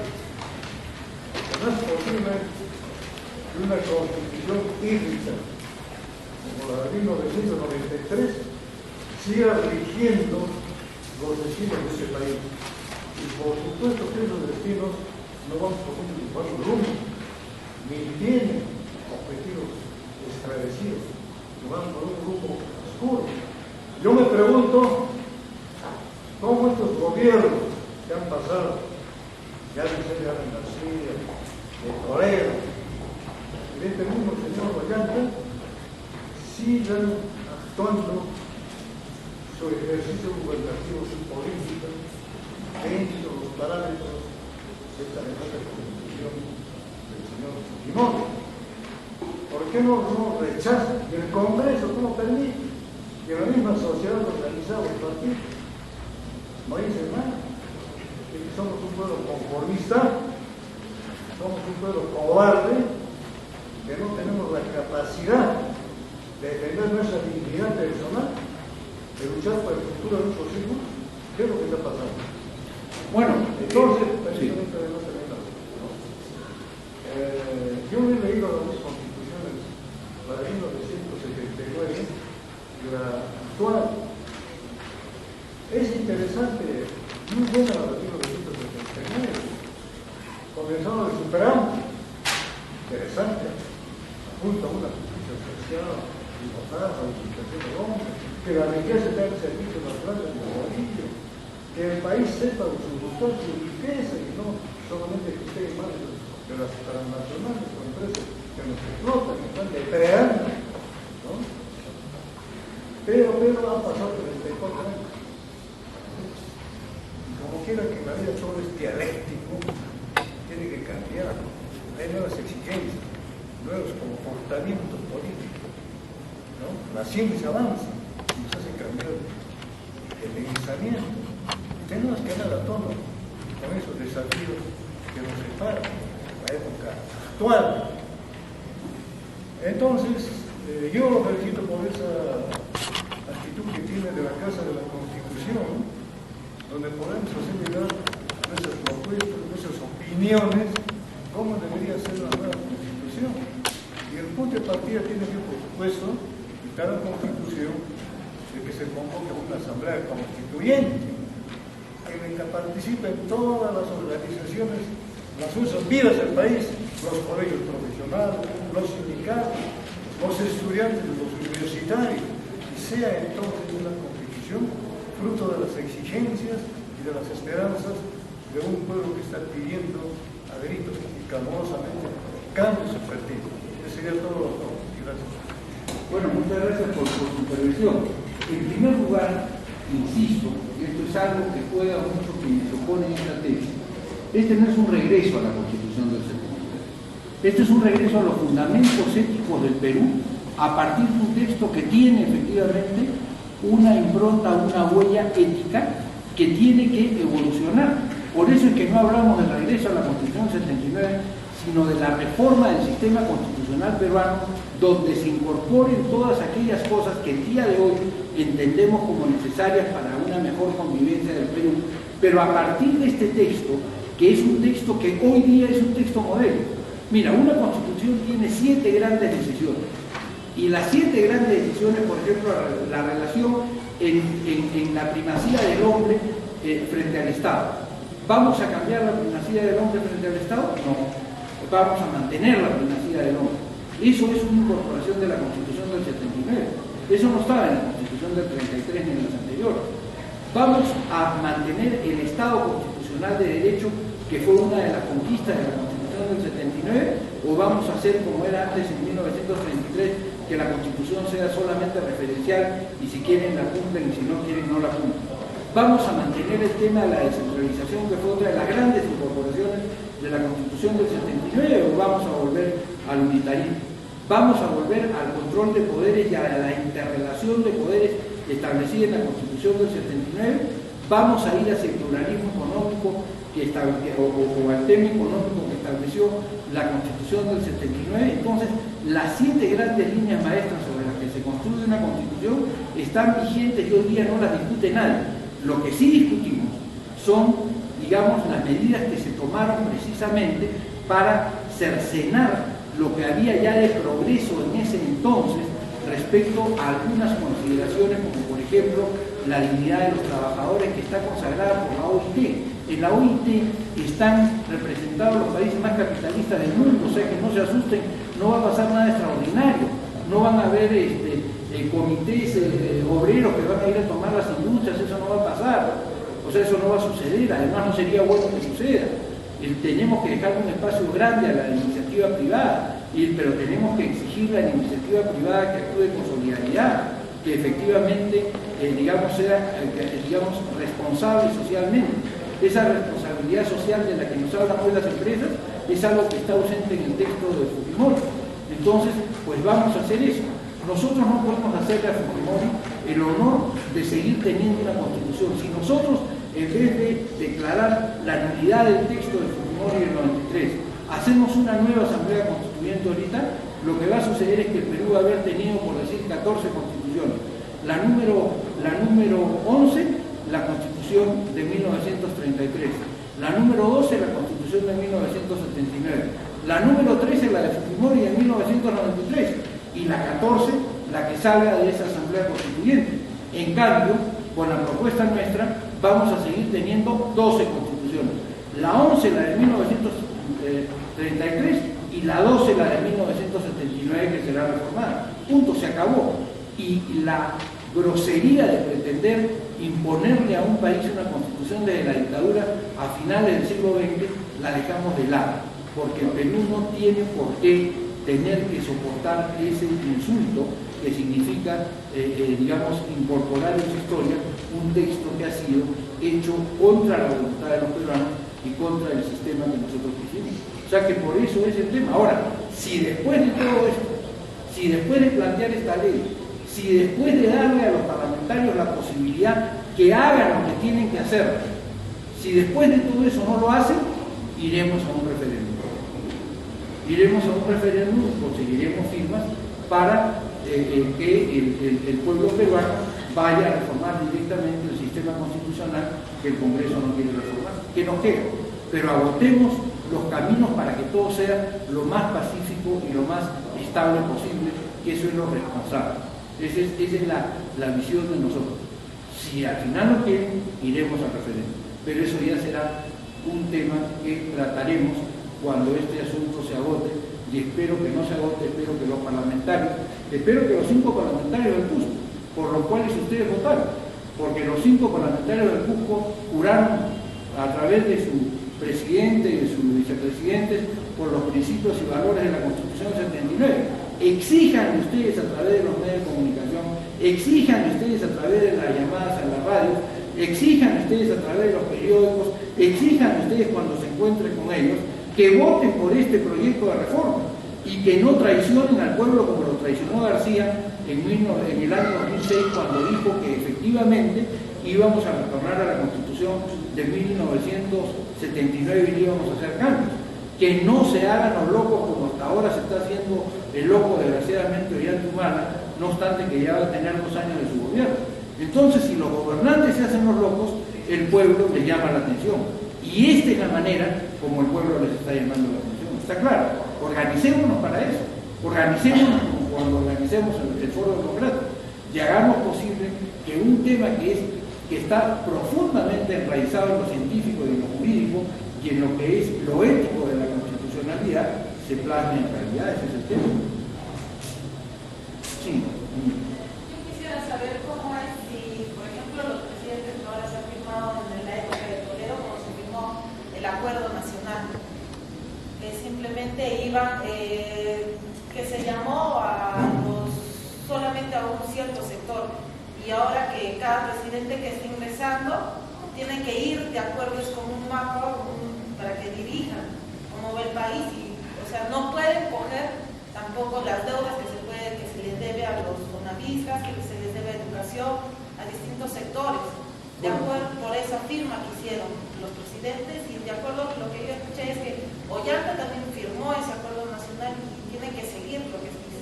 Mira, eso, el acuerdo nacional es simplemente indicativo, no es constitutivo. No es constitutivo. El acuerdo nacional, digamos, es un compromiso de los partidos por darle de alguna manera estabilidad a los regímenes que están en el poder, porque lo que le hace mucho daño a cualquier país, también al Perú, es una suerte de algarada permanente en donde nunca hay tranquilidad para poder gobernar. Ahora, lo que nosotros sostenemos es que así como se reconoce la deuda externa, tiene que reconocerse la deuda interna, que es el caso, por ejemplo, de los fonavistas, ¿no es verdad? Es el caso de lo que se le debe a la gente por los distintos daños que el Estado le ha cometido o por las distintas agresiones de las cuales han sido víctimas. Así como tú le pagas los créditos o las deudas que tú le tienes a los europeos, a los americanos, a los japoneses, a los canadienses, también tienes que pagarle la deuda a los peruanos. Yo personalmente propongo y he propuesto que el 15% de lo que se destina a la deuda externa se destine a pagar la deuda interna, con lo cual rápidamente terminaríamos de pagar la deuda interna. Pero eso es un tema que lo vamos a discutir cuando reabramos el debate constitucional. Hoy día no podemos discutir de eso porque no tenemos un campo donde discutir sobre eso. Si ustedes se dan cuenta, los grandes medios de comunicación social del Estado todos ellos tratan, ¿no es verdad?, del país, tratan de obviar esta discusión. Más les importa una discusión sobre el indulto, más les importa una discusión sobre los secuestros. Fíjense ustedes los noticieros de televisión todas las noches. ¿Cuándo sale la gente que se preocupa por el país para decir esta es la posición que mi partido sostiene sobre tal cosa? Y yo les aseguro que no es porque no quieran los partidos, sino que es porque no quieren los medios, porque no le dan espacio. Es por eso que en la Casa de la Constitución, a partir de este miércoles al otro, todos los miércoles a las 7:30 ustedes se pueden conectar a la Casa de la Constitución y ustedes van a tener un programa donde van a encontrar a 4 personas que están en la actividad pública para que les digan qué cosa es lo que están haciendo ellos con el voto que ustedes les dieron. Porque uno de los grandes problemas que se genera en la sociedad política moderna es la ruptura del circuito entre elector y elegido. Una vez que la persona sale elegida, ya tiene pocas posibilidades de comunicarse con su elector, porque en la campaña, como quiere salir elegido, le clava una cantidad de avisos publicitarios y de propaganda y cuanto hay, ¿no es verdad? Pero una vez que sale elegido, ya no invierte esa misma plata en eso, y por otro lado los medios de comunicación ya ni siquiera lo llaman solamente a aquellos que están de acuerdo con sus ideas. Entonces, nosotros en la Casa de la Constitución vamos a abrir un espacio para que, por ejemplo, qué cosa se está discutiendo el día de hoy en el Congreso, la ley de la Amazonía, por ejemplo, para que los distintos actores políticos hagan un debate en el que no sean interrumpidos por los presentadores y puedan exponer, entonces ustedes puedan saber, el partido A en el tema de la ley de la Amazonía está proponiendo esto, el de esto, el de esto y el de esto, porque lo que sucede también es que esta gente tampoco se hace mucho esfuerzo por venir a las radios y a participar y a decir lo que creen, ¿no?, en este tema. Esa es una de las tareas que nosotros tenemos que poner. Cuando yo fui diputado en 1985 presenté una ley de partidos políticos, muchos de los cuales términos han sido asumidos por la que después fue la ley de partidos políticos, pero uno de esos que ha sido tomado incluso por lo que hoy se llama la Semana de Representación. Yo sostenía la tesis y la planteé en ese proyecto de ley que una vez al mes los parlamentarios tenían que ir a cada uno de los departamentos donde habían sido elegidos y visitar por lo menos 3 provincias y conversar con la población, porque si no perdían ese contacto con el pueblo al cual representaban. Hoy día eso se ha convertido en la Semana de Representación, pero eso tiene que pasar también con los dirigentes de los partidos políticos. Cuando ustedes forman parte de partidos políticos y se dan cuenta o conocen que un secretario departamental o un secretario regional del Cusco, si ha ido a Canas es mucho, una vez, o si ha ido a Paucartambo es demasiado, no van nunca, igual que los secretarios nacionales no vienen a las capitales departamentales. Entonces todo ese circuito de relación elector elegido tiene que rehacerse, ¿no? Pero esa es otra materia y sobre eso podríamos discutir en otro momento, porque ahora no hay tiempo, pero todo eso parte precisamente por tener un sistema constitucional responsable donde efectivamente nazcamos de una huella ética que permita mirar adelante sobre bases éticas. Ya insisto, el lema es miremos hacia el futuro sobre bases éticas, no miremos hacia el futuro sobre bases podridas, como es lo que pasa hoy día con la Constitución del 93. Ese es el tema. Solamente un pequeño comentario. En primer lugar, recibo usted el saludo de los trabajadores despedidos inconstitucionalmente. De hecho, que su exposición me trajo a la memoria. Es cierto que aquel tiempo, cuando no atribuido a una constitución legal, hemos sido el pueblo peruano maltratado. Y como consecuencia de esto, muchos peruanos, mucha juventud ha ido, disculpa la expresión, una desgracia, juventud en época de estudios universitarios, por perder el trabajo de sus padres, han perdido. Y así hogares, por culpa de este gobierno dictador, se han deshecho hogares. Como resumen de todo esto, ha sido un gobierno catastrófico, pero un pueblo unido, la juventud estudiantil, los trabajadores, podemos hacer una sola fuerza para que este proyecto se lleve a cabo.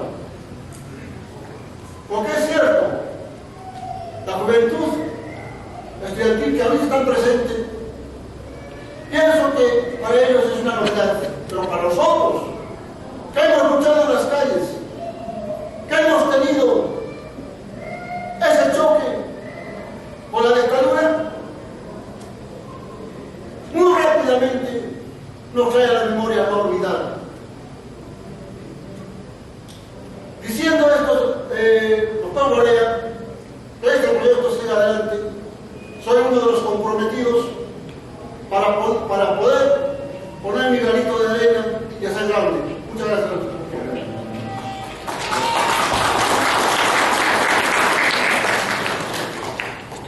Doctor, buenas tardes. Bien, yo creo que vamos a preguntarle sobre la situación y también felicitarle por su exposición que hizo, que es muy fundamental para todos los peruanos. Viendo de que, así como otros que somos estudiantes de la carrera de Derecho, estamos, digamos, para poder atender este tema de la reforma constitucional. Mi pregunta es lo siguiente: ¿qué hacer o qué estrategias debemos de tomar nosotros los jóvenes para poder asumir este reto? Y no es nada fácil, porque inclusive digamos que el actual gobierno se comprometió o tiene un compromiso de dar esta reforma constitucional, pero hasta el momento no se está dándose.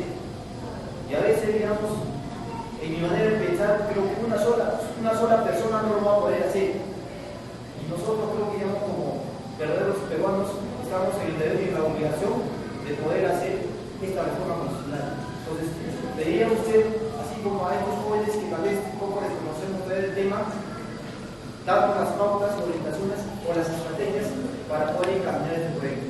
Nada más, doctor. Muchas gracias. Bueno, mire, aquí hay varias cosas que se pueden hacer. En primer lugar, nosotros en la Casa de la Constitución estamos en un proceso de formación política. Nosotros cada 2 semanas, más o menos, cada 3 semanas a veces, dependiendo del tiempo del encargado, mandamos unas lecturas de 20 páginas, no mandamos más de 20, 25, 30 páginas, de libros que normalmente no encuentran ustedes en las provincias y tampoco se encuentran en Lima, de autores como Sartori, como Bobbio, los clásicos, ¿no es verdad? Hamilton, Madison, Jay, en fin, Rosenvalles, Guglielmo Ferrero, en fin, los grandes autores, para que eleven el nivel de vida, el nivel de política que se hace en el país. Porque hoy día, lamentablemente, en los diarios no hay columnas de reflexión política, lo que hay son opinólogos. Antes, y esta es una cosa bien interesante, que se lee en los tratados sobre cómo los medios de comunicación van tratando de suplantar a los partidos políticos, ¿no es verdad? Lo cual es muy grave, porque los medios de comunicación tienen intereses, los partidos políticos tienen la obligación de integrar intereses, diversos intereses, y de amalgamarlos y de darles un orden, ¿no es verdad? Entonces, antes los medios invitaban o pedían la opinión de los actores políticos, y entonces la gente podía conocer lo que pensaban los que estaban en el poder político. Hoy día ya no les piden la opinión, contratan lo que llaman los opinólogos, los que tienen sus columnas, y esos opinólogos hablan de todo, ¿no es verdad? Desde cómo enfrentar al fútbol como un fenómeno social hasta los viajes a la luna en cohetes rusos, o sea, cualquier cosa, ¿no es verdad? Y eso, digamos, tiene que ser vencido a través de una gran preparación de la sociedad, especialmente de la élite del Perú. Ya les digo, ustedes forman parte de la, y para hablar en buen español, de la élite del Perú, ¿no es verdad? Porque se dice élite, de la élite del Perú. O sea, forman parte de ese 1%. Ustedes tendrían que ser, como dice el Evangelio, la sal de la tierra y la luz del mundo. Es decir, la sal del Perú y la luz del Perú, que le den al Perú armas para que pueda tomar buenas decisiones. Pero ustedes prenden en los canales de televisión y cuántos programas de reflexión de verdad hay, y cuántos programas hay al contrario de gente que se tiene en una piscina, que se pinta de colorado, que baila, que canta. A mí me parece muy bien la diversión, me parece fundamental en un país, pero también tiene que haber un lugar para la reflexión, tiene que haber un lugar para el análisis, tiene que haber un lugar para el debate. Entonces, en la Casa de la Constitución, si ustedes se inscriben, en el programa va a llegarles cada 15 días una lectura, van a poder conectarse a los programas que hacemos los martes a las 7:30 y preguntarle a los expositores. Creo que Javier Vallerriestra va a estar este martes, no estoy muy seguro, en la Casa de la Constitución, y a partir del próximo miércoles vamos a tener ya los debates políticos y así vamos incrementando programas. Pero ¿qué cosa pueden hacer ustedes acá en el Cusco? Empezar a juntarse, apúntense, entramos en contacto, empiezan a convocar a gente que pueda ayudar para que se abra una Casa de la Constitución en el Cusco, para que puedan repartir estos boletines que ustedes han repartido. ¿Cuántos me quieren ayudar a repartir boletines el día de hoy? Si los repartimos y si son 20 los que me ayudan solamente o 10, a cada uno le doy 20 boletines y hemos terminado de repartir los boletines y hay por lo menos 250 ciudadanos del Cusco que van a estar enterados de qué cosa es lo que está pasando, se dan ustedes cuenta. Y así poco a poco, cuando iniciamos el foro democrático, yo me acuerdo, nos reuníamos pocas personas, y y cuando después de la elección de Fujimori, de la elección tramposa del año 95, donde él aparece ganando la tele de Cuellar, nos reunimos en el local del foro que quedaba en la calle Colón, en Miraflores, 5 personas nomás: Rodríguez Rabanal, Fernando de la Flor, César Rodríguez Rabanal, el gran psicoanalista, Fernando de la Flor, Ángel Delgado Silva, yo y Julio Kotler. Entre los 5 nos miramos y dijimos: ¿y ahora qué hacemos? Y Kotler dijo una frase que nosotros la convertimos de inmediato en realidad. Y Kotler dijo: miren, nos dijo, si no involucramos a la juventud en este proyecto, estamos perdidos. Y entonces nosotros fundamos allí el foro universitario y creamos el foro universitario. Y entonces con los jóvenes de la época, con Melquiades Monzón, que es cusqueño, apulimeño vivido en el Cusco, con el loco Vecino Santander y con Hugo Santander, que son cusqueños, con un montón de muchachos, con Robert Ormachea, con Coco Murillo, con todos ellos hicimos el foro universitario, y efectivamente el foro universitario fue lo único que se le puso al costado a Fujimori, porque los partidos se arrugaron toditos se chuparon, y el único que salió a hacer la pelea fue el foro universitario. Hoy día vamos a hacer la pelea desde la Casa de la Constitución, vamos a decirle al presidente Humala que cumpla su promesa. Y fíjense ustedes, esta idea es tan fuerte que los 2 últimos presidentes han salido elegidos montados sobre esta idea. Y cada día que pasa, si nosotros somos capaces de transmitirle esto a la población, esta idea será la que triunfe, pero la tercera irá a la vencida. Y esta vez haremos de todas maneras la reforma y dejaremos de lado, aunque haya pasado el tiempo.